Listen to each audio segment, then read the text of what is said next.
નમસ્કાર. વેબિનારમાં જોડાયેલ દરેકનું સ્વાગત છે. આજે ગિરનારી મંડળનો 617મો વેબિનાર છે. વક્તા છે અમદાવાદના ડૉક્ટર જૈન પુરોહિત સાહેબ, જેઓ આપણને ઉદર રોગોની સારવાર ભાગ 19માં ઉદર રોગો વિશે વધુ માહિતી આપશે. ડૉક્ટર જૈન પુરોહિત સાહેબને વિનંતી કે તેઓ પોતાનું વક્તવ્ય હવે શરૂ કરી શકે છે. નમસ્કાર સર. જય ધન્વંતરી.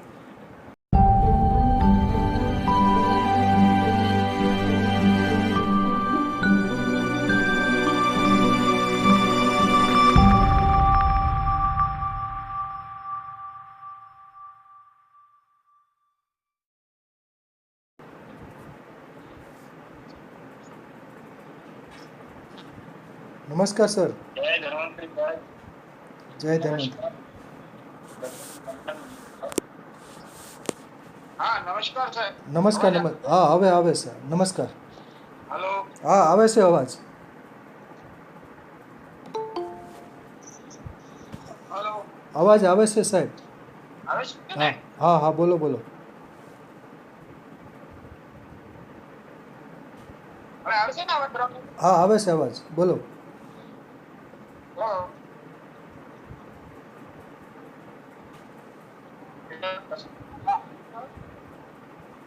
વેબિનારમાં આજે આપણે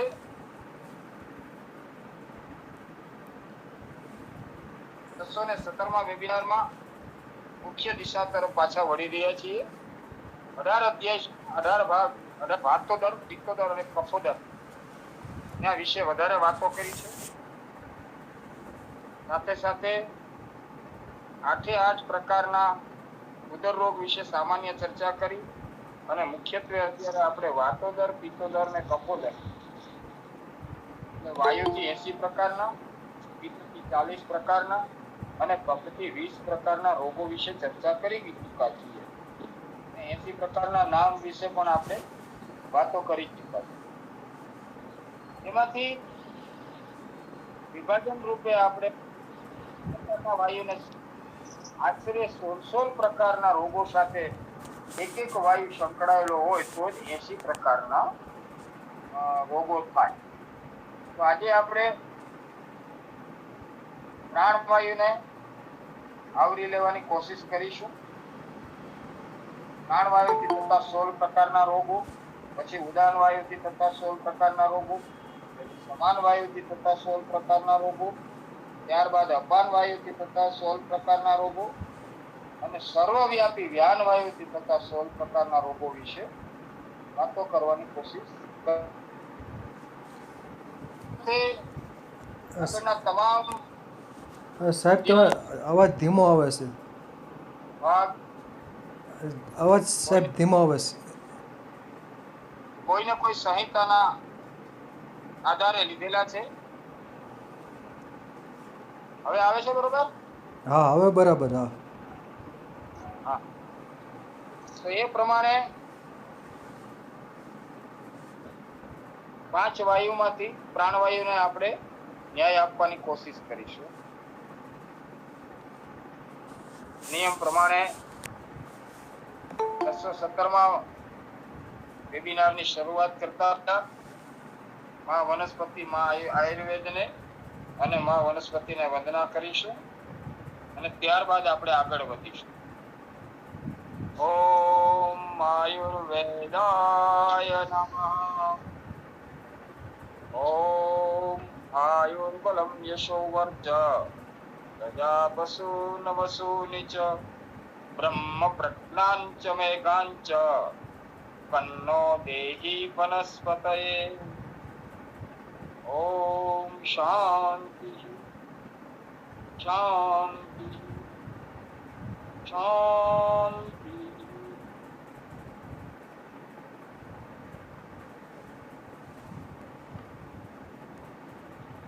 પ્રાણવાયુ ઉપર પાછા આપણે રિટર્ન પરત થઈ રહ્યા છીએ. પ્રાણવાયુ વિશે વાયુના પ્રકોપથી થતા રોગો અને વાયુ વૃક્ષ થવાથી થતા રોગો વિશે પણ આપણે આપણી પ્રાચીન પરંપરા પ્રમાણે તમામ સંહિતાઓ, અષ્ટાંગ હૃદય, ત્યારબાદ સુશ્રુત સંહિતા, સારંદર સંહિતા, બધાની અંદર એમનો સાર લઈ અને વાતો કરી. વચ્ચે આપણે બીજા 2 વેબિનાર પણ લીધેલા છે, તો પહેલેથી પાછી શરૂઆત આખી આપણે નથી કરતા, પણ વચ્ચે આ પીરિયડ મને અનુકૂળ ન લાગ્યો એટલે નથી લીધો. પ્રાણવાયુને આયુર્વિજ્ઞાન, અત્યારના વિજ્ઞાનમાં જેમને ઓક્સિજન કહેવામાં આવે છે, વિષય આપણો પ્રાણવાયુ જ રહેશે, વાતોદર સાથે સંકળાયેલો જ રહેશે. પણ શરીરમાં ઓક્સિજનની વધઘટ એટલે પ્રાણવાયુની વધઘટને કારણે અનેક પ્રકારના રોગો, અનેક પ્રકારની મુશ્કેલીઓ અને અનેક પ્રકારના રોગોમાં પ્રાણઘાતક અથવા તો મૃત્યુ સુધી કેવી રીતે જવાય છે તે વિશે, બોડી એનાટોમી, એના વિશે આપણે થોડી વાતો કરીશું. ફિઝિયોલોજીની દ્રષ્ટિએ પ્રાણવાયુ, એના વિશે થોડી ઝલક લીધા બાદ, સમયનો અભાવ નહીં હોય તો પ્રાણવાયુ સાથે સંકળાયેલા 16 પ્રકારના રોગોની ચર્ચા કરી અને વેબિનારને વિરમશું. પ્રાણવાયુ આયુર્વિજ્ઞાનની દ્રષ્ટિએ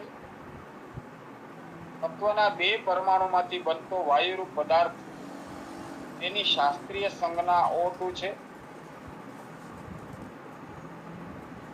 તેમના ઓક્સિજનના નામના તત્વની સંજ્ઞા જે છે તે પ્રમાણે તેનો પરમાણુ ક્રમાંક 8 છે અને તેનો પરમાણુ ભાર 15.999 છે. તે પૃથ્વીની સપાટી પર અને તેની આસપાસનું સૌથી વધુ વ્યાપક તત્વ છે. અન્ય તત્વો સાથે ઝડપથી સંયોજાઈને ઓક્સાઇડ બનાવે છે. પ્રાણી અને વનસ્પતિના સમસ્ત પ્રાણી અને સમસ્ત વનસ્પતિના જીવન માટેનું અનિવાર્ય તત્વ એટલે પ્રાણવાયુ છે.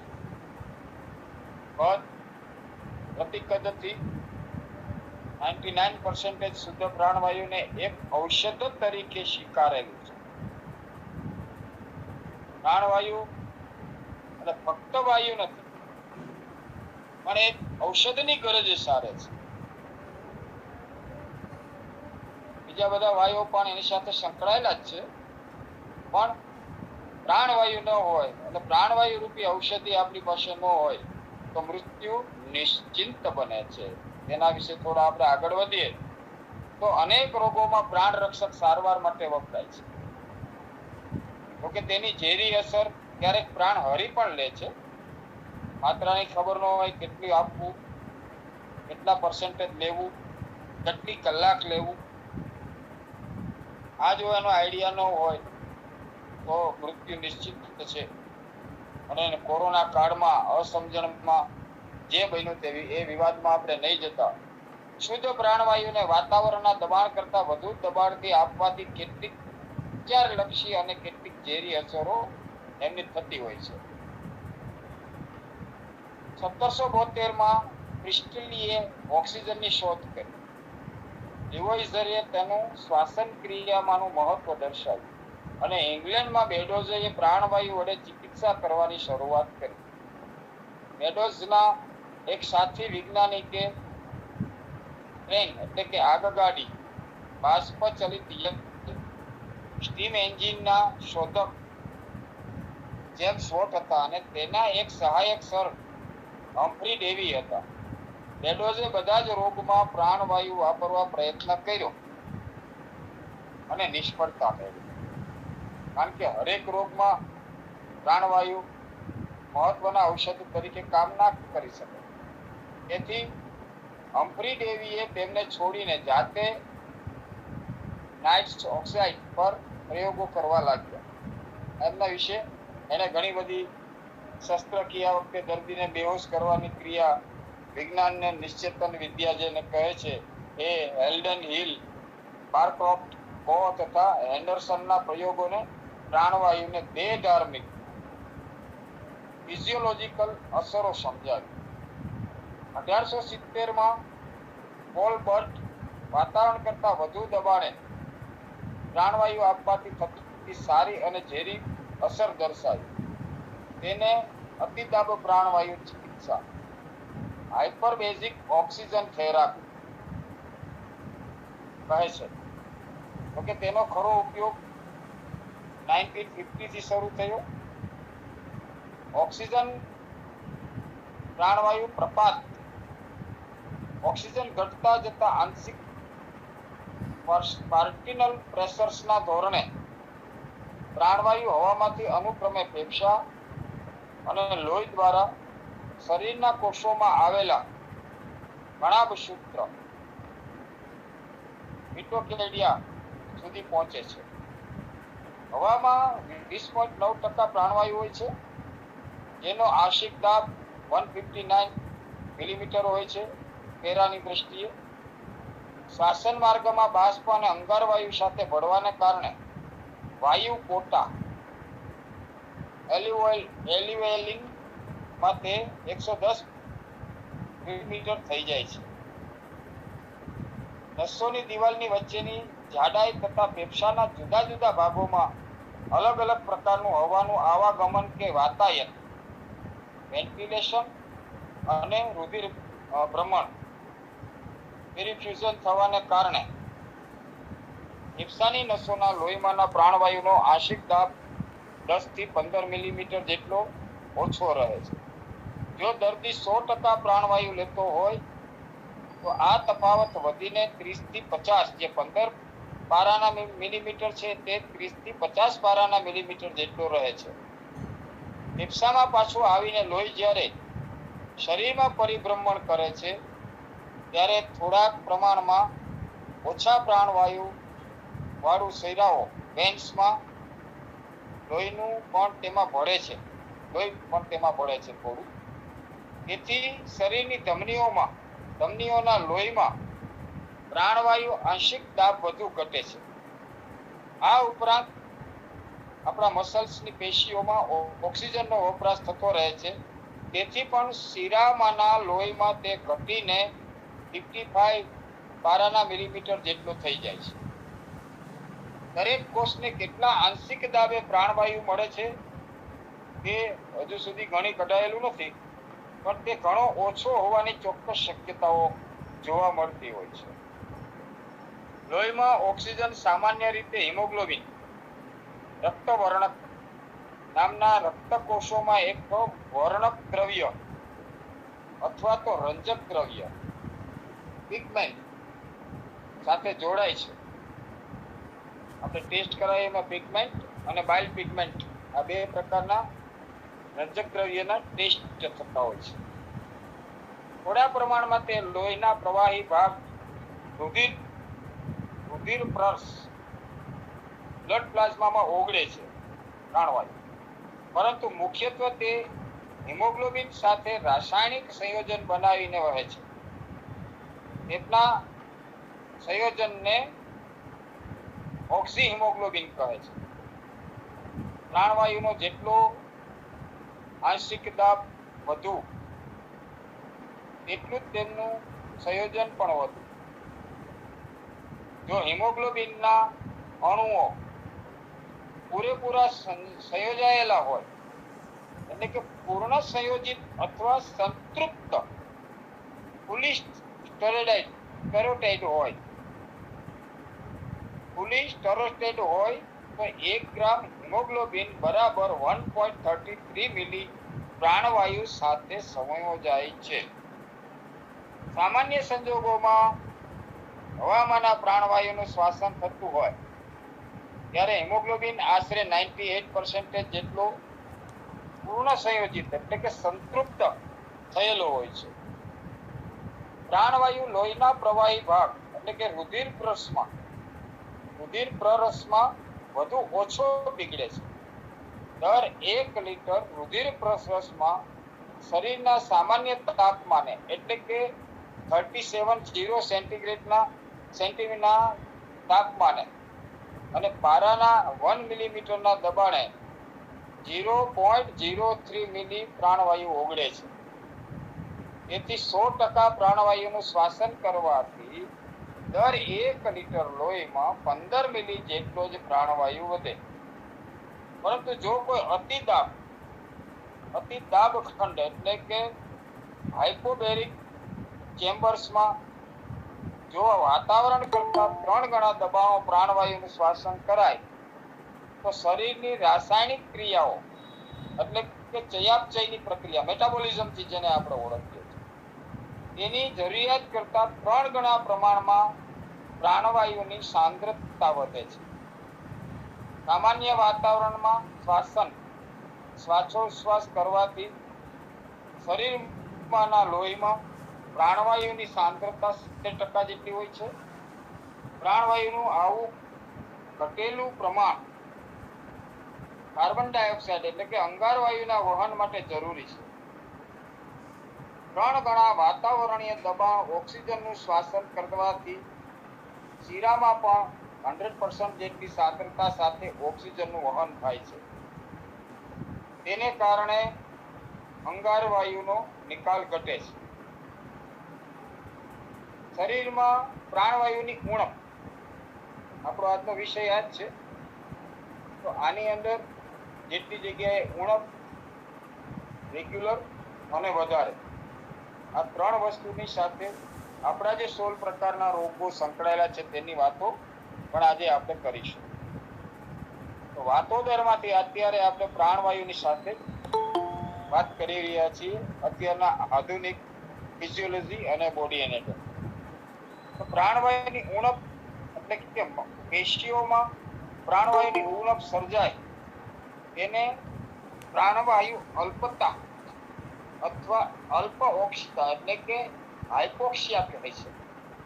પ્રાણવાયુ અલ્પતાના વિવિધ કારણો પણ જોવા મળે છે.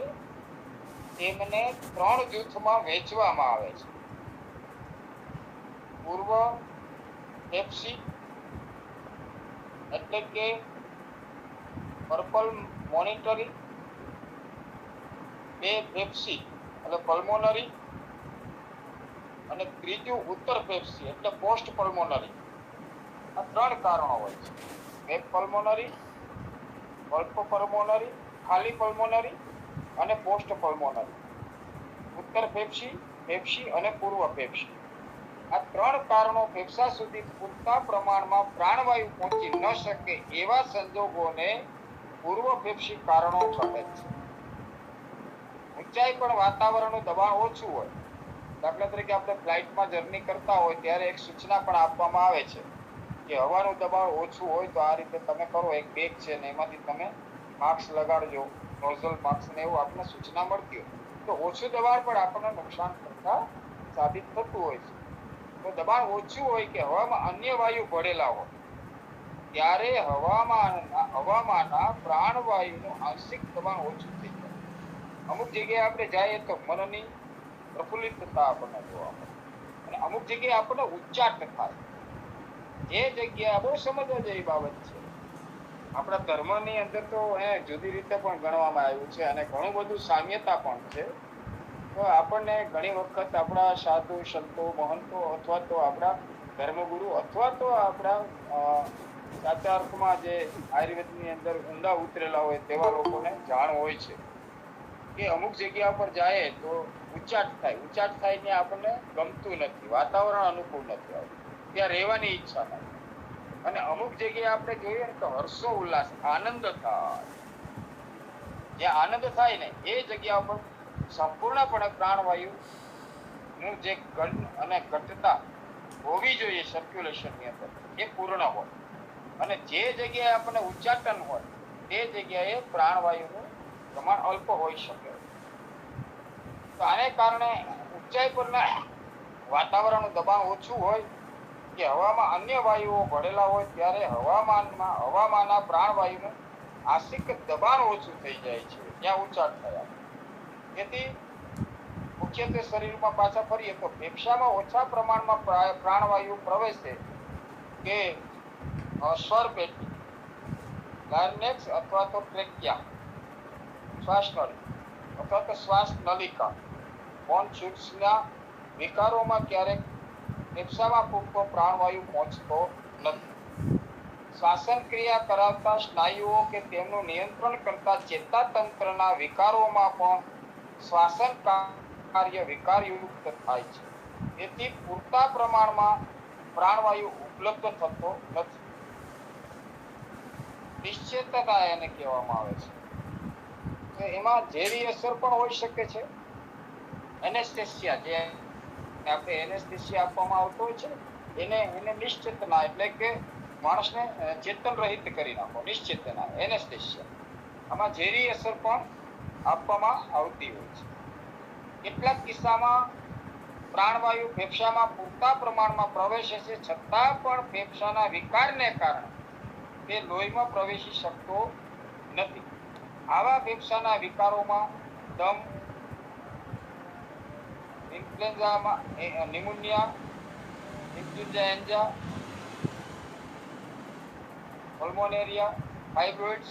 આપણે જે લંગ્સ ફાઇબ્રોસિસના કેસ ઘણા ડોક્ટરોને, આપણા વૈદ્યોને, આદરણીઓને ખબર હોય, પણ ઘણા પેશન્ટ વિશે તમે આપણે બધા સાંભળતા હોય છે કે એમને લંગ્સ ફાઇબ્રોસિસ છે. ફાઇબ્રોસિસ વિશે મોઢામાંના ફાઇબ્રોસિસ, આંતરડાના ફાઇબ્રોસિસ, છાતીના ફાઇબ્રોસિસ વ્યસનને કારણે થાય છે. તે વ્યસનના પ્રકરણમાં આપણે વાત કરી ચૂક્યા છે. એવું છે પલ્મોનરી ફાઇબ્રોસિસ અને પલ્મોનરી એડિનોમા, એટલે કે ફેફસાની અંદર એક પ્રકારનું ફાઇબ્રોસ પલ્મોનરીની અંદર અને બીજું સોજો પલ્મોનરી એડિનોમા. તો એની અંદર પણ એક પ્રકારનો સોજો ઉત્પન્ન થતો હોય છે અને ફાઇબ્રોઇડ્સની અંદર મધપૂડાના મીણ જેવો એક પ્રકારનો કફ જેવો સૂકો પદાર્થ ફાઇબ્રોઇડ સ્વરૂપે આવ્યા પછી અનસેન્સિટિવિટીનો વધારતો હોય છે. તો એ વિવિધ રોગોના સમાવેશને કારણે પણ ન્યુમોનિયા જેવો રોગ, ફાઇબ્રોસિસ જેવો રોગ અને એડિનોમા એટલે સોજો, સ્વેલિંગ, એને કારણે પણ પ્રાણવાયુનું અલ્પતા ફેફસાને કારણરૂપ બની શકતી હોય છે. લોહી અને હૃદયના વિકારોમાં પ્રાણવાયુ પૂરતા પ્રમાણમાં ફેફસામાંથી લોહી સુધી પહોંચાડેલો હોય તે છતાં તે માણસની જે આપણી પેશી સુધી પહોંચી શકતો નથી. જેમ કે લોહીમાં રક્તકોષો કે હિમોગ્લોબિનની ઉણપ હોય અથવા રુધિરાભિસરણ અપૂરતું હોય, હૃદયના વિકારો થયા હોય, લોહીનું દબાણ ઘટવાથી શોક એટલે કે આઘાતની સ્થિતિ ઉદ્ભવેલી હોય, લોહીમાં જીવાણુઓનો ચેપ ફેલાયેલો હોય, એલર્જીના તીવ્ર વિકારોના કારણે આઘાતની સ્થિતિ થઈ હોય અથવા પુષ્કળ પ્રમાણમાં લોહી વહી ગયું હોય તો રુધિરાભિસરણ વિકારયુક્ત બને છે. કેટલા પ્રકારના કોમ્પ્લિકેશન સાથે પ્રાણવાયુ સંકળાયેલો છે અત્યારના આપણે આધુનિક વિજ્ઞાનની દ્રષ્ટિએ, અને એના વિશે વાતો કરી રહ્યા છીએ. રુધિરાભિસરણની તો હિમોગ્લોબિનની ઉણપને કારણે એનિમિયા, પાંડુતા જેને આપણે કહીએ છીએ, પાંડુ રોગ જે ઉત્પન્ન થાય છે. હિમોગ્લોબિનની ઉણપ વિશે આપણે આગળ વાત કરી ગયા કે લોહી વહી ગયું હોય, લોહીમાં જીવાણુનો ચેપ આવ્યો હોય, એલર્જીના તીવ્ર વિકારો હોય. જીવાણુનો ચેપ એટલે કૃમિજન્ય પાંડુ રોગ. આપણે પાછા મૂળ સ્થિતિને પણ થોડું આમાંથી સમજવાની કોશિશ કરી રહ્યા છીએ. કૃમિજન્ય પાંડુ રોગ આપણે જેને કહીએ છીએ એ એટલે આ જીવાણુયુક્ત પાંડુ રોગ એટલે એનિમિયા. એને આ લોકો બેક્ટેરિયલ એનિમિયા કહેવામાં આવતો હોય છે. એના ચેપને કારણે એલર્જીની અંદર પણ એક પ્રકારના કૃમિ જ હોય છે અને એની તીવ્ર વિકાર પણ આ એલર્જીના કોઈ પણ રોગોમાં મૃતિકાજન્ય પાંડુ રોગ અથવા તો કૃમિજન્ય પાંડુ રોગ ખાસ કરીને જવાબદાર હોય છે. કારણ કે એલર્જીની અંદરના જે તત્વ છે એને કોઈ વસ્તુ સાથે એનાથી વિરુદ્ધ દિશામાં જાય ત્યારે એલર્જી થાય. તો આ બે પ્રકારના બેક્ટેરિયા છે એકબીજાથી વિરુદ્ધ દિશામાં, જેમ લોહ ચુંબક પોતાને અપાકર્ષણની અંદર એક બેયને એક દિશામાં રાખો તો એક દૂર ભાગે છે, એવી સ્થિતિ એટલે એલર્જી. તો એમાં પણ આપણા કૃમિ જવાબદાર છે અને તો લોહીમાંના જીવાણુનો ચેપ જ્યારે શરીરમાં ફેલાતો હોય છે ત્યારે અનેક પ્રકારના રોગો ઉત્પન્ન થતા હોય છે. ઓક્સિજનનું પ્રમાણ પણ ઘટતું હોય છે અને હેમોગ્લોબિનની ઉણપતાને કારણે એનિમિયા આપણે જેને કહે છે એવા રોગો ઉત્પન્ન થતા હોય છે. હિમોગ્લોબિનનો અણુ વિકૃત બનેલો હોય છે. એને રક્તવર્ણક રુગ્ણતા કહેવામાં આવે છે. હિમોગ્લોબિન પેથી કહે છે. તેવી રીતે ક્યારેક કાર્બન મોનોક્સાઇડ નામના ઝેરી વાયુની અસર થઈ હોય ત્યારે પણ લોહીની પ્રાણવાયુ વહનની ક્ષમતા ઘટે છે. મોનોક્સાઇડ કેમાંથી ઉત્પન્ન થાય એ વિશે આપણે બહુ ડીપ નથી જતા. કાર્બન મોનોક્સાઇડ જ્યારે હવાના સંપર્કમાં આવે ત્યાર પછી જેમાંથી કાર્બન ઓક્સાઇડ ઉત્પન્ન થતો હોય છે, પણ એ વિષયમાં આપણે બહુ નથી જતા. પણ આપણે પ્રાણવાયુને જ ખાલી લઈને આગળ વધી રહ્યા છે, એટલે ઘણાને આ સંશય હોય તો મારા કરતા આપની પાસે વધારે નોલેજ હોય તો એને સમજી શકાશે. તો પ્રાણવાયુ વહનની ક્ષમતા ઘટે છે. કેટલાક વિકારોમાં માંસપેશીની ઓક્સિજનની જરૂરિયાત એટલી વધે છે કે લોહીને તે વહન કરીને લાવવાની ક્ષમતા પણ તે હોય અથવા વધુ હોય છે. જેમ કે વધુ પડતો ચડેલો તાવ, જેની અંદર લોહીના તત્વોનું વહન લાવવા માટેની ક્ષમતાને વધે એટલા માટે થઈ અને બોડીની અંદર એક પ્રકારનું ટેમ્પરેચર ઉત્પન્ન થતું હોય છે. અતિકલ ગ્રંથિ થાય, હાઇપોથાઇરોઇડિઝમ, કલ ગ્રંથિ થાય, એ અથવા તો ગલ ગ્રંથિ એટલે થાઇરોઇડ ગ્લેન્ડ, ગલ ગ્રંથિ એટલે થાઇરોઇડ ગ્લેન્ડ, અતિગલ ગ્રંથિ એટલે હાઇપોથાઇરોઇડિઝમ.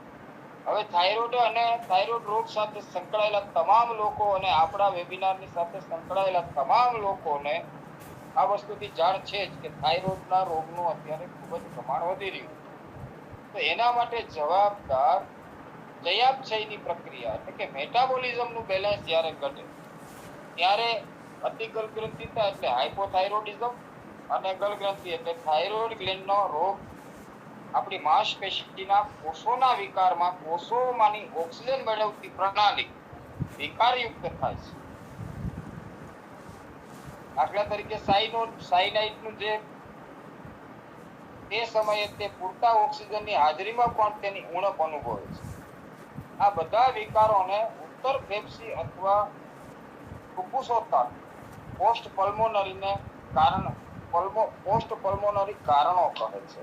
આપણે આગળ 3 પ્રકાર જોયા, એમાંની આ વાત અત્યારે આપણે કરી રહ્યા છીએ.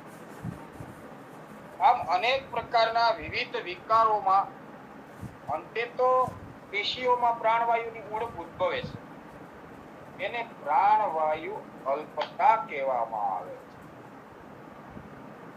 પ્રાણવાયુ અલ્પતા, એના પણ પ્રકાર હાઇપોક્સિયા, તેને અલ્પ ઓક્ષિતા એટલે કે હાઇપોક્સિયા પણ કહે છે. તેના પાછા મુખ્યત્વે 2 ભાગમાં વહેંચવામાં આવે છે. અલ્પ રુધિતાર અભિસરણ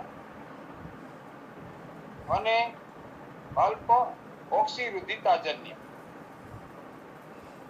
અલ્પ રુધિતાભિસરણ વિકારમાં લોહીનું પરિભ્રમણ ઘટેલું હોય છે. તેને કારણે ધમનીઓમાં લોહીમાં પ્રાણવાયુની સાંદ્રતા સામાન્ય રહે છે. લોહીમાં પ્રાણવાયુની ઉણપ ઉદ્ભવેલી હોય તો તેને અલ્પ ઓક્સિરુધિતા હાઇપોક્સિયા કહે છે અને એની પણ એક સંજ્ઞા હોય છે. એટલે પ્રાણવાયુ અલ્પ ઓક્સિરુધિરતાજન્ય પ્રાણવાયુ અલ્પતાના પણ પાછા 3 ઉપપ્રકારો બતાવવામાં આવ્યા. લોહીમાં પ્રવેશી શકે તે માટે પૂરતા પ્રમાણમાં પ્રાણવાયુ ઉપલબ્ધ ન હોય એને અલ્પ ઓક્સિજતા એટલે કે હાઇપોક્સિયા.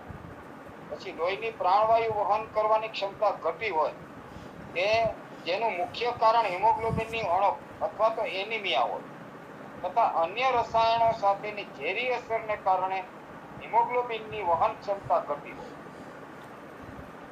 વિષજન્ય અસર એટલે કે ટોક્સિક ઇફેક્ટ એટલે વિષજન્ય અસરને કારણે આમ તેને અનુક્રમે અલ્પ ઓક્સિતાજન્ય અલ્પ ઓક્સી રુધિરતા હાઇપોક્સિયા એનિમિયા આ રીતના એના પ્રકાર બતાવવામાં આવ્યા છે અને ટોક્સિક હાઇપોએક્સિમિયા પણ એને કહે છે. એમાં હિમોગ્લોબિનનું પ્રમાણ ધમનીઓમાં ઓક્સિજન કરતા તથા સંતૃપ્તિનું કારણ એ થોડા જુદા જુદા પ્રકારના છે. પ્રાણવાયુની અલ્પતાની અસરથી પ્રાણવાયુની અલ્પતાની અસર શ્વાસન ક્રિયા, રુધિરાભિસરણ, કેન્દ્રીય ચેતાતંત્ર, માંસપેશીઓના કોષો તથા મેટાબોલિઝમ એટલે કે ચયાપચય પર થાય છે. પ્રાણવાયુની ઉણપ વર્તાય ત્યારે શ્વાસન દર તથા શ્વાસન ક્રિયાનું ઊંડાણ વધે છે. જેવી રીતે દમના દર્દીને શ્વાસ લેવામાં તકલીફ પડે તેનું કારણ મહાધમની અને શીર્ષલક્ષી ધમની કોરોટાઇડ આર્ટરી આ પ્રાણવાયુની ઉણપ અંગે નોંધ મેળવતા રાસાયણિક સ્વીકાર કરતા તેને અનેક પ્રકારથી કહેવામાં આવતું હોય છે. કેન્દ્રીય ચેતાતંત્રને સંવેદનાના આવેગો મોકલીને માહિતી આપે છે. તેને કારણે ચેતાતંત્ર શ્વાસન ક્રિયાને ઝડપી કરે છે. જો જ્યારે લોહીમાંનું પ્રાણવાયુનું આંશિક દબાણ 50 મિલીમીટર પારાનું થાય ત્યારે પ્રત્યેક મિનિટમાં થતું શ્વાસન બમણું થઈ જાય. શ્વાસન દર વધે. હાઇપોકોનિયા અતિ શ્વાસનતા. હાઇપરકોનિયા થાય ત્યારે લોહીમાં અંગારવાયુનું પ્રમાણ ઘટી જાય છે અને અલ્પ કાર્બનિકતા હાઇપોસેરેપિયા કહે છે. અલ્પ કાર્બનિકતા જ્યારે શ્વાસન કાર્યને વધતું અટકાવે છે. પ્રત્યેક મિનિટમાં શ્વાસોશ્વાસ આવાગમન કરતા હવાના કદને શ્વાસનલક્ષી મિનિટ કદ બનાવે. મિનિટ વેલ્યુ એને કહેવામાં આવે છે. મિનિટ વેન્ટિલેશન વોલ્યુમ કહે છે. જ્યારે પ્રાણવાયુની અલ્પતાને કારણે શ્વાસનલક્ષી મિનિટ કદ વધીને મહત્વનું શ્વાસન ક્ષમતા મેક્સિમમ બ્રીથિંગ કેપેસિટી જેટલું થાય છે ત્યારે શ્વાસ લેવામાં તકલીફ અનુભવાય છે અને તેને શ્વાસ ચડવો અથવા દુશ્વાસન ડાયસ્પોફેનિયા કહે છે. જો તેથી પણ વધુ તકલીફ થાય તો દર્દી ઘણી વખત બેહોશ પણ થઈ જતો હોય છે. જેને આપણે અસ્થમા, દમ અથવા તો એલર્જીની અંદર પણ એને ઘણા બધા પ્રકાર કયા છે. પણ એના પ્રકારથી વધારેમાં વધારે સારા પ્રકારથી આપણને આયુર્વેદમાં દમના રોગોની અંદર એના પ્રકાર પણ બતાવ્યા છે અને એ થવાના કારણો પણ બહુ સરસ રીતે દમના પ્રકરણની અંદર આપણે જોઈ શકશું. તો દર્દી કોમામાં પણ જતો રહેતો હોય છે. શ્વાસન દરની માફક હૃદયના ધબકારાનો દર પણ વધે છે અને નસો દ્વારા રુધિરાભિસરણમાં થતો અવરોધ ઘટે છે. હૃદયના ધબકારાના દરમાં વધારાને અતિ હૃદય વેગ કરે છે. એની અંદર ટેકીકાર્ડિયા આપણે જેને ઘણા વખત આ શબ્દ વેબિનારમાં પણ આપણને સાંભળવા મળતો હોય છે. અતિ હૃદય વેગ એટલે ટેકીકાર્ડિયા કહે છે. એમાં હૃદયનો વેગ વધી જતો હોય છે. તેનું કારણ કેન્દ્રીય ચેતાતંત્ર દ્વારા હૃદયનું થતું ઉત્તેજન છે. જોકે અતિશય પ્રાણવાયુની અલ્પતા થાય તો હૃદયના ધબકારાનો દર ઘટી પણ શકે છે. જેને આપણે લો બીપી અથવા તો હૃદયની મંદ ગતિ પણ કહેતા હોઈએ છીએ. અને એની અંદર ધીમે ધીમે 35 થી નીચે વધારે પડતા જ્યારે આ ધબકારા થઈ જાય તો દર્દીને બચવાની શક્યતા નથી રહેતી. જેવી રીતે કોરોના કાળમાં ઓક્સિજન ન મળવાના કારણે પલ્સ રેટ 35 થી નીચે જવાને કારણે ઘણા બધા લોકોના મૃત્યુ થયા. તો અલ્પતા થાય તો હૃદયના ધબકારાનો દર ઘટી જાય છે. તેને કારણે અલ્પ હૃદય વેગ ઘણા બધા અલ્પ હૃદય વેગ પણ ઉત્પન્ન થતો હોય છે. એને કારણે રુધિરાભિસરણ ઘટે છે. તે પેશીઓ સુધી પ્રાણવાયુને પહોંચાડવામાં ઉદ્ભવેલી તકલીફને વધારે છે. લોહીના દબાણમાં ખાસ ઘટાડો થતો નથી. પ્રાણવાયુની અલ્પતાને કારણે વ્યક્તિની બુદ્ધિ ક્ષમતા, નિર્ણય ક્ષમતા અને પ્રેરક જેને આપણે મોટાર ક્રિયાઓ કહેવામાં આવે છે અને મોટાર ક્રિયાઓ ઘટે છે, તેને માનસિક ગૂંચવણ અને અજંપો થાય છે, જેમાંથી ઘણા બધા લોકોને પ્રાણવાયુની અલ્પતાને કારણે ઘેન ચડે છે, ઉપર ગાઢ બેભાન અવસ્થા એટલે કે કોમા, એનથી પછી આગળ જઈએ તો બેભાન અવસ્થાની અંદર માણસ કોમામાં જતો રહેતો હોય છે, અને ઘણી વખત આને કારણે પ્રાણવાયુની અલ્પતાને કારણે મૃત્યુ પણ નીપજે છે. જ્યારે 30 થી 40 મિલીમીટર જેટલો પ્રાણવાયુ ઘટે છે, ત્યારે આ પ્રકારના જીવનને જોખમી ચેતાતંત્રીય વિકારો થાય છે, અને કોષોમાં કણાભ સૂત્રો નામની અંગિકાઓ છે, તે કોષોના શ્વાસન કાર્યમાં કાર્યરત રહે છે. પ્રાણવાયુ અલ્પતાને કારણે તેનું કાર્ય ઘટે છે. તે સમયે ઓછી ક્ષમતાવાળી અજારક રાસાયણિક ક્રિયાઓ, એનાએરોબિક રાસાયણિક ક્રિયાઓ વડે કોષ પોતાની ઉર્જા એટલે કે એક પ્રકારની એનર્જી શક્તિ મેળવે છે. તેને કારણે કોષામાંનું આયોનોનું સ્તર બદલાય છે, અને તે કોષના સ્તર બદલાવાને કારણે પણ મૃત્યુ થઈ શકે. સામાન્ય રીતે 100% પ્રાણવાયુના અંતશ્વાસનથી હૃદય પર કોઈ સીધી ખરાબ અસર થતી નથી.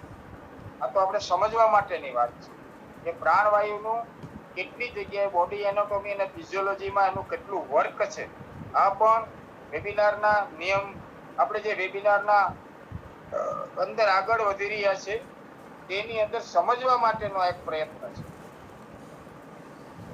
અને આ શબ્દો, આમાં આવતા શબ્દો આપણે ઘણા બધા પેશન્ટની સાથે ડોક્ટર પાસે ગયા હોય ત્યારે સાંભળવા પણ મળતા હોય છે. તો એમાં એક નોલેજમાં વધારો થાય એ હેતુથી અત્યારે લીધેલું છે.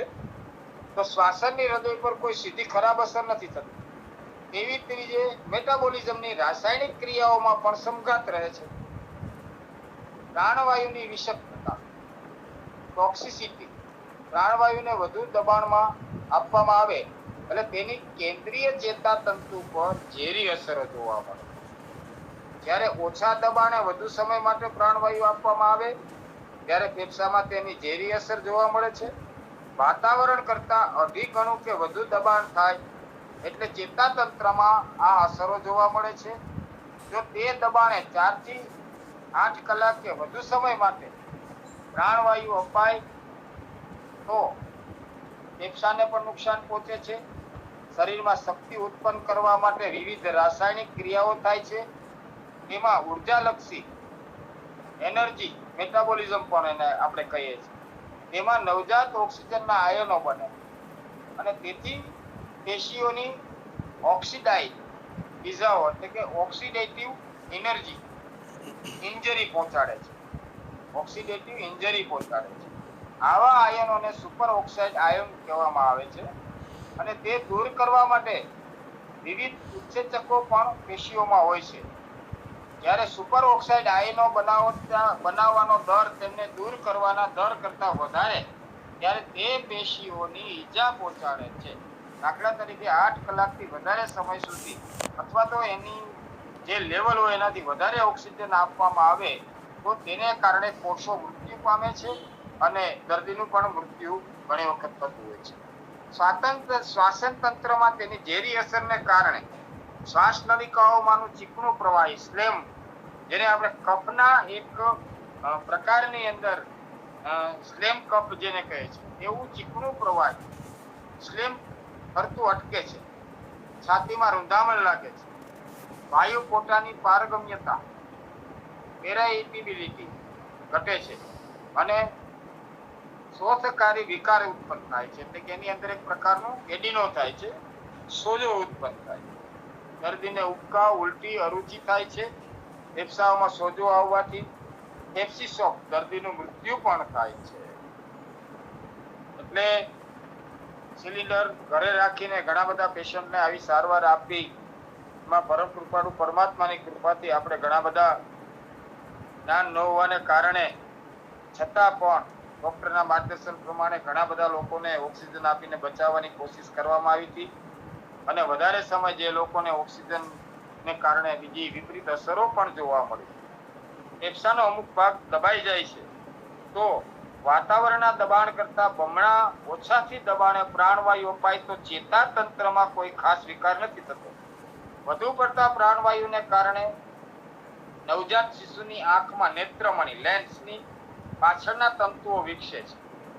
તેની એક દાખલા તરીકે એક છે તેની પરિસરણમ તંતુ વિકાસન રેટિના ઇન્ટરનલ ફાઇબ્રોપ્સિયા એને કહે છે. એમાં નસોનો વિકાસ થાય છે. યોગ્ય સમયે સારવાર ન કરાય તો એમાં અંધાપો પણ આવે છે. વધુ દબાણથી પ્રાણવાયુ અપાય તો ક્યારેક દ્રષ્ટિપટલને ઈજા પણ થતી હોય છે આપણી આંખને.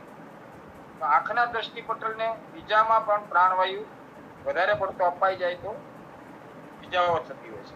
પ્રાણવાયુ વડે સારવારની દ્રષ્ટિએ વિચારીએ તો જ્યારે પણ પ્રાણવાયુની અલ્પતા સર્જાય ત્યારે પ્રાણવાયુનો સારવારલક્ષી ઉપયોગ જ્યારે થતો હોય છે ત્યારે શરીરમાં નાઇટ્રોજન જેવા અક્રિય ઇન્સેટિવ વાયુનો કોઈ જગ્યાએ ભરાવો થતો હોય તો તેનું અવશોષણ કરીને તેને ઉચ્છ્વાસમાં બહાર કાઢવામાં પ્રાણવાયુનો ઉપયોગ કરાય. ઘણા લોકો ઊંઘણામણમાં ધુમાડામાં ક્યાંક આગ લાગી હોય ને એને ધુમાડો એના શરીરની અંદર ખૂબ જ ગયેલો હોય તો ત્યારે પણ એમને પ્રાણવાયુનો આપવામાં આવે છે અને એનો પ્રાણ બચાવવામાં આવે. આવી બે મુખ્ય સ્થિતિઓ છે. જ્યારે ફેફસાના આવરણમાં હવા ભરાય વાત લક્ષો ન્યુમોક્સેરોક્સિયા તો અલ્પદાબીકરણ અને વ્યાધિ થતો હોય છે. લોહીની નસોમાં નાઇટ્રોજનના પરપોટા થઈ ગયા હોય, વાયવીય સ્થાનાંતર એટલે કે એર ઇમ્બોલિઝમ ત્યારે તેનો ઉપયોગ કરાય છે. શસ્ત્રક્રિયા વખતે દર્દીને બેભાન કરવા માટે અપાતા એનેસ્થેટિકનું પ્રમાણ મંદ કરવા માટે પણ પ્રાણવાયુ અપાય છે. આધુનિક નિશ્ચેતન વિદ્યામાં પ્રાણવાયુનું ઘણું મહત્વનું સ્થાન છે. નિશ્ચેતકોનું પ્રમાણ ઘટાડવા માટે પ્રાણવાયુ તથા નાઇટ્રસ ઓક્સાઇડ અપાય છે. ક્યારેક શિથિલ કરવા માટે શસ્ત્રક્રિયાના સમયે સ્નાયુ શિથિલકો મસલ્સ રિલેક્સેશન તરીકે વપરાય છે. તે વખતે શ્વાસન ક્રિયાના સ્નાયુઓ પણ શિથિલ થાય છે. તેથી તે સમયે પ્રાણવાયુ આપવો અતિ આવશ્યક ગણાય છે.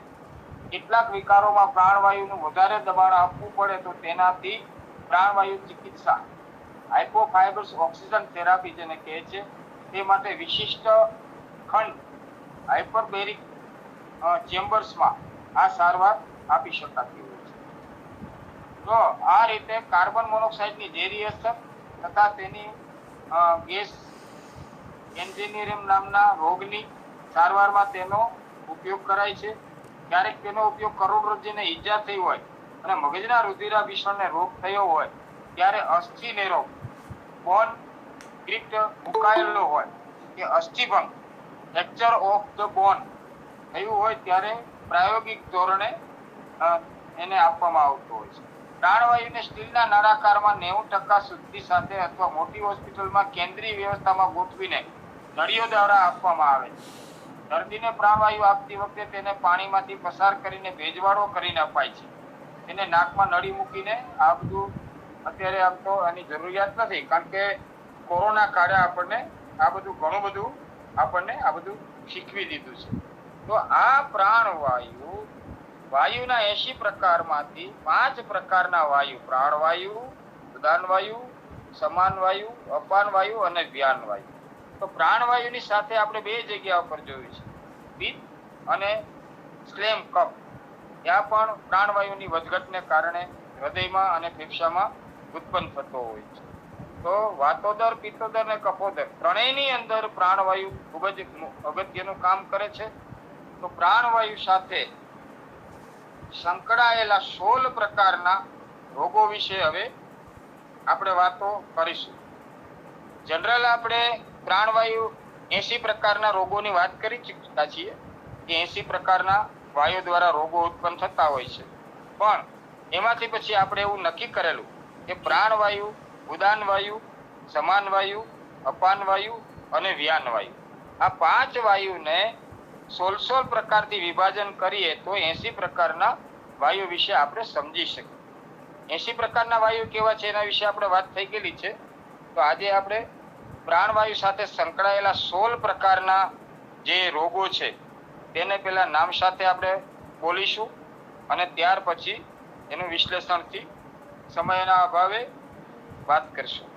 તો 1 આક્ષેપક, 2 અનુસ્તંભ, 3 શિરોગ્રહ, 4 જીહવા સ્તંભ, 5 અર્ધિત વાયુ, 6 અર્ધાંગ વાયુ, 7 મન્યાસ્તંભ, 8 અપતાનક, 9 અપતંત્રક, 10 મણિમીણ, 11 કલાયતા, 12 મુકત્વ, 13 અતિસ્ભ્રુવા, 14 રસજ્ઞતા, 15 દ્રષ્ટિક્ષય અને 16 ગંધત્વ.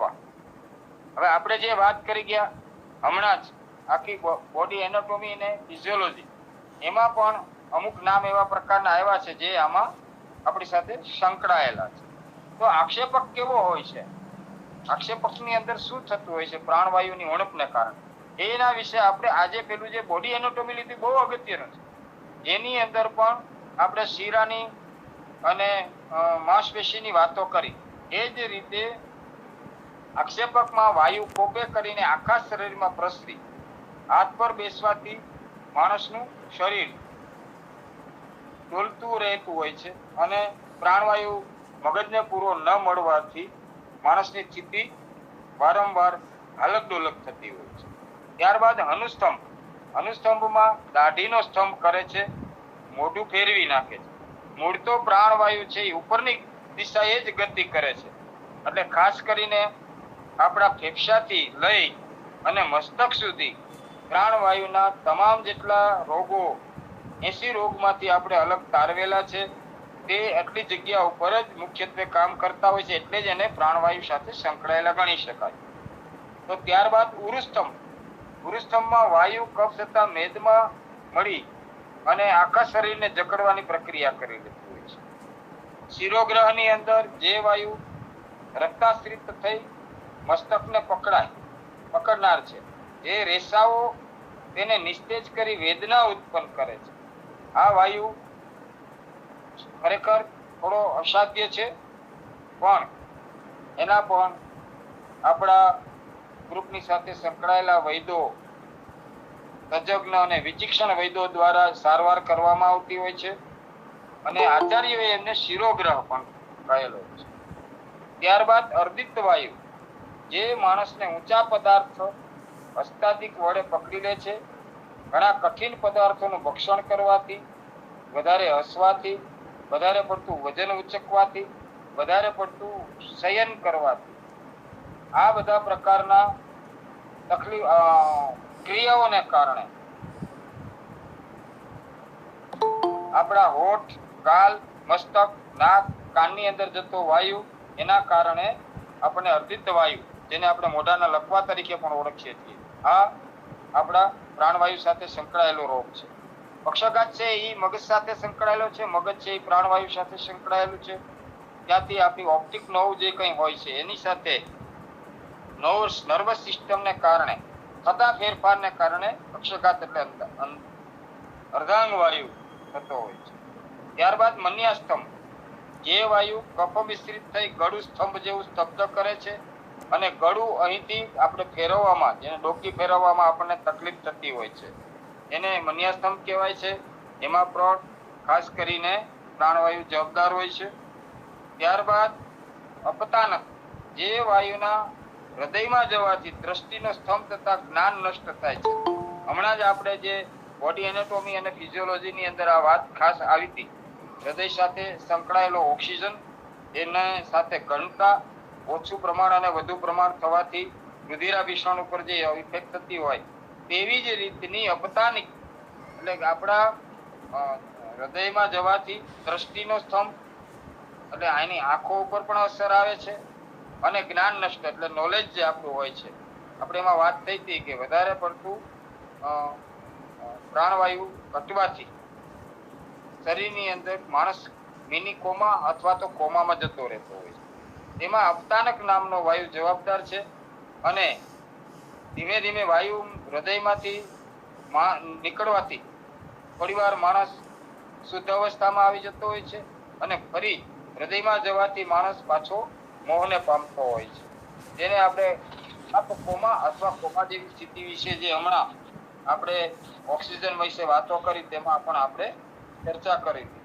ત્યારબાદ અપતંત્ર અથવા હિસ્ટેરિયા, એટલે આ રોગ બહેનોમાં મુખ્યત્વે થતો હોય છે. તો જે વાયુ ઉર્ધ્વ ગતિ થઈ હૃદય, મસ્તક, કાનપટ્ટી ના ગાત્રોને પીડિત કરી, ગાત્રો એટલે પેશીઓને પીડિત કરીને ધનુષ્યની પેઠે શરીરને નમાવે છે અને તેથી કરીને દ્રષ્ટિ પણ સ્તબ્ધ થઈ જાય છે અને મોહ થાય છે.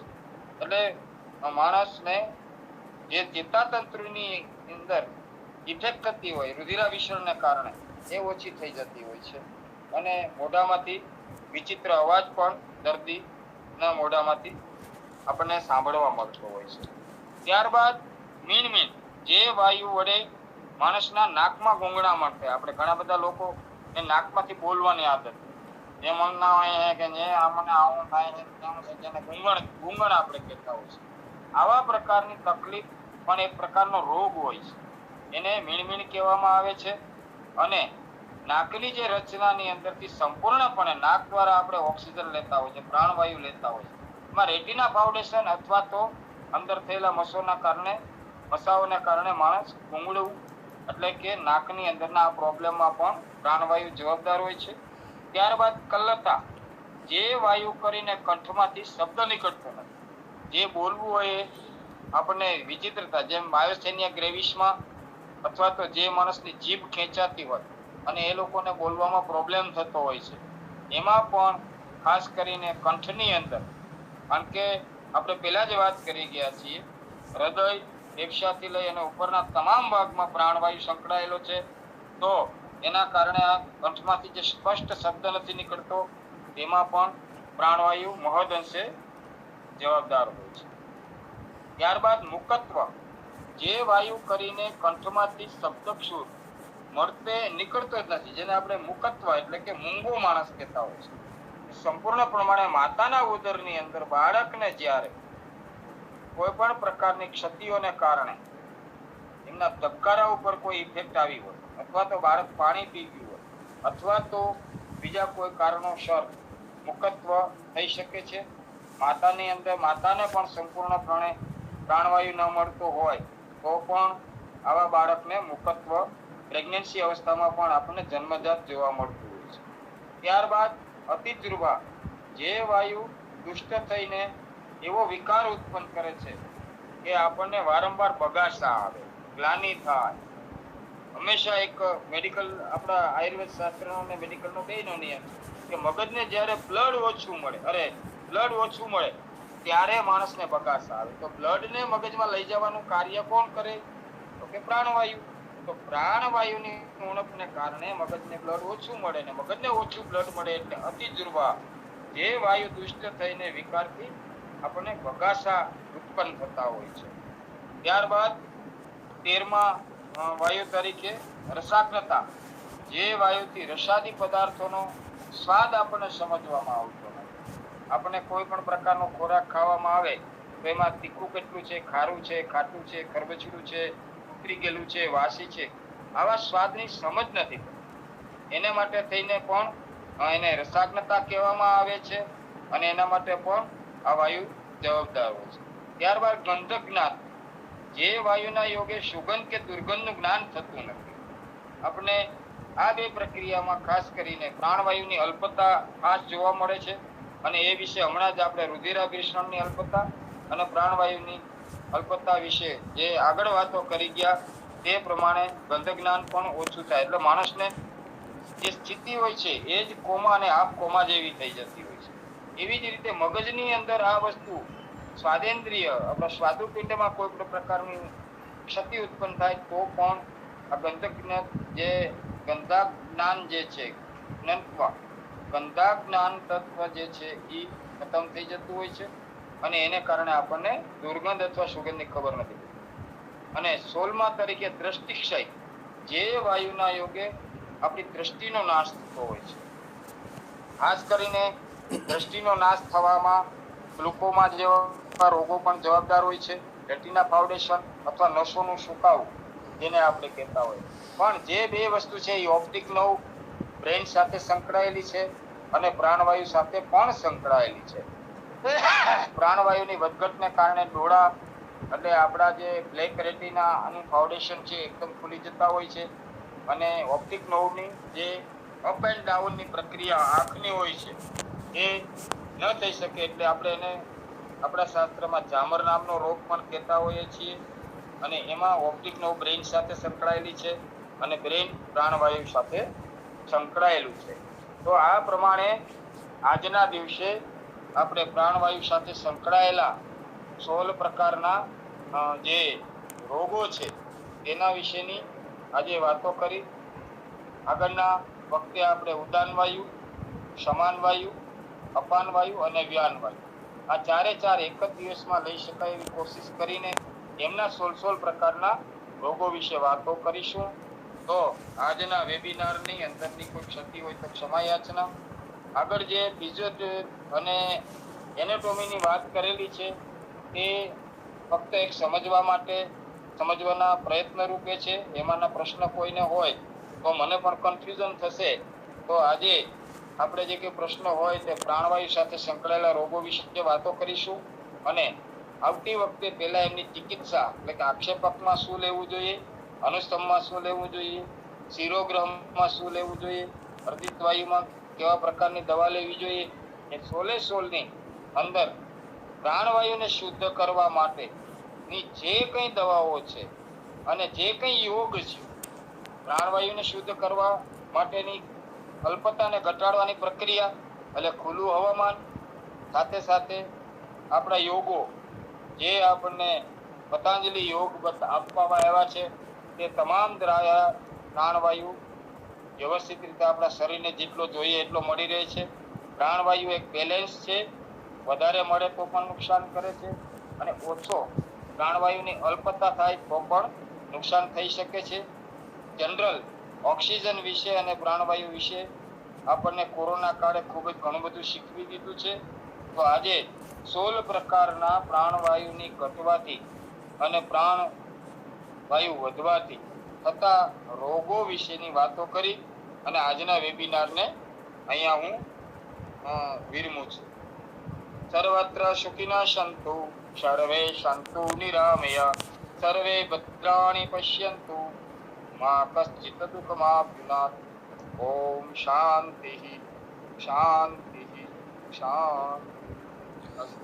ખૂબ ખૂબ આભાર ડૉક્ટર જૈન પુરોહિત સાહેબનો. સરસ માહિતી આપી પ્રાણવાયુથી થતા જે 16 પ્રકારના રોગો, બરાબર, પ્રાણવાયુની ઉણપથી. અને ખાસ કરીને પ્રાણવાયુ એટલે કે ઓક્સિજન વિશે આધુનિક માહિતી પણ પુરોહિત સાહેબે સરસ આપી. ખાસ કરીને જે પૃથ્વીના વાતાવરણમાં 78% નાઇટ્રોજન વાયુ છે અને 20%ની આસપાસ ઓક્સિજન છે. ઓક્સિજન છે સામાન્ય રીતે પૃથ્વીની ઉપર જોવામાં આવે છે અને ઊંચાઈ ઉપર ઓક્સિજનની ઉણપ જોવામાં આવે છે. એટલે પર્વતારોહકો છે ઓક્સિજનના બાટલા લઈને જે ઊંચાઈ ઉપર આવેલા સ્થળ હોય ત્યાં ઓક્સિજનની ઉણપ સર્જાતી હોય છે. એટલે જે પર્વતારોહકો હોય છે ઓક્સિજનના બાટલા લઈને જ પર્વત ઉપર ચડતા હોય છે. એટલે ખાસ કરીને આધુનિક માહિતી ખાસ આપી. અને ઓક્સિજન એટલે કે પ્રાણવાયુની ઉણપ, પ્રાણવાયુ ન લઈ શકાતી એ કેટલાક રોગો થયા. કોરોના વખતે પણ પ્રાણવાયુનું જે પ્રમાણ હોવું જોઈએ એ લઈ શકાતું, એટલે ફેફસા અને નાક, તો એ દ્વારા જ આપણે ઓક્સિજન લઈ શકીએ છીએ આપણે વાતાવરણમાંથી. અને ખુલ્લા વાતાવરણમાં આપણને ખાસ કરીને ઓક્સિજન મળી શકતો હોય છે. અને દિવસ દરમિયાન વૃક્ષો પ્રકાશ સંશ્લેષણ કરે છે અને એટલે કે કાર્બન ડાયોક્સાઇડ વાપરે છે અને ઓક્સિજન મુક્ત કરે છે. એટલે આપણે ખુલ્લા વાતાવરણમાં રહીએ તો ખાસ કરીને આપણને ખુલ્લી જગ્યામાં રહીએ ઝાડવા નીચે દિવસ દરમિયાન તો આપણને પૂરતું પ્રમાણમાં ઓક્સિજન મળી શકે છે અને કસરત કરવાથી પણ ઊંડા શ્વાસ લેવાથી પણ ખાસ કરીને પ્રાણવાયુ મળી શકે છે અને ઘણી વખત ફેફસા છે બરાબર કામ ન કરતા હોય તો ખાસ કરીને દમ હોય ન્યુમોનિયા હોય કે ફ્લૂને પ્રકારના જે રોગો થતા હોય જેમ કે સ્વાઇન ફ્લૂ છે બર્ડ ફ્લૂ છે એવા બધા જે ફ્લૂ પ્રકારના જે રોગો હોય તો તેમાં ઓક્સિજન પૂરતો લઈ શકાતો નથી એટલે ઘણી વખત પછી ઓક્સિજનના બાટલા યોગ્ય પ્રેશરે આપવામાં આવતા હોય છે તો સરસ રહ્યું વક્તવ્ય અને ખાસ કરીને સજીવો માટે ઓક્સિજન છે એ ખાસ જરૂરી છે દરેક સજીવો માટે વનસ્પતિઓ માટે પણ ઓક્સિજન જરૂરી છે કેમ કે વનસ્પતિ પણ શ્વસન કરે છે અને બે પ્રકારનું શ્વસન થતું હોય છે જારક શ્વસન અને અજારક શ્વસન જારક શ્વસનમાં ઓક્સિજનની હાજરીમાં થતું શ્વસન એને જારક શ્વસન કહે છે અને અજારક શ્વસન જે અમુક પ્રકારના જે બેક્ટેરિયા હોય કે ઈસ્ટ હોય છે એમાં અજારક શ્વસન થતું હોય છે જેમ કે ઈસ્ટના બેક્ટેરિયા અને ઈસ્ટના જે ફંગસ છે ઈસ્ટ પ્રકારની ફંગસ છે અને લેક્ટોબેસિલસ એક પ્રકારના બેક્ટેરિયા છે તો આપણે દૂધમાંથી દહીં બનાવવું હોય તો એના માટે જે બેસિલસ બેક્ટેરિયા છે એ સક્રિય થાય છે અજારક શ્વસન કરે છે અને કાર્બન ડાયોક્સાઇડ ઉત્પન્ન કરે છે અને દૂધમાંથી દહીં બનાવે છે તો એવી જ રીતે આપણે ખમણ બનાવવા હોય આથવણ કરવું હોય તો ઈસ્ટ વપરાતું હોય છે ઈસ્ટ છે અજારક શ્વસન કરી અને કાર્બન ડાયોક્સાઇડ ઉત્પન્ન કરી અને આખું ફૂલાવી દે છે અને એનાથી આપણને ખમણ ઢોકળા કે એ રીતના બનાવવા હોય તો આપણે ઈસ્ટનો ઉપયોગ કરીએ છીએ ઈસ્ટ એક પ્રકારની સૂક્ષ્મ ફૂગ છે તો એ અજારક શ્વસન કરે છે અને એવી જ રીતે લેક્ટોબેસિલસ બેક્ટેરિયા એ પણ જે દૂધમાંથી દહીં બનાવવા માટે એટલે આપણે છાશનું મેળવી નાખીએ તો છાશની અંદર એ લેક્ટોબેસિલસ બેક્ટેરિયા હોય છે અને એ પછી એની સંખ્યા વધારે છે અને પછી દૂધમાંથી દહીં બનતું હોય છે તો સરસ રહ્યું વક્તવ્ય ખૂબ ખૂબ આભાર ડૉક્ટર જૈન પુરોહિત સાહેબનો અને ખાસ કરીને ઓક્સિજન વિશે આધુનિક માહિતી પણ સરસ રીતે આપી હવે ઠક્કર સાહેબને વિનંતી કે બે શબ્દો કહે વૈદ્ય શ્રી વિનોદભાઈ ઠક્કર સાહેબ. જય ધન્વંતરી. પુરોહિત સાહેબે પ્રાણવાયુ આમ તો આપણા શાસ્ત્ર મુજબ આપણું જીવન તંત્ર પ્રાણવાયુ સાથે અતિ ઘનિષ્ઠતાથી જોડાયેલું છે અને પ્રાણવાયુ જો પૂરતા પ્રમાણમાં ન થાય શરીરમાં તો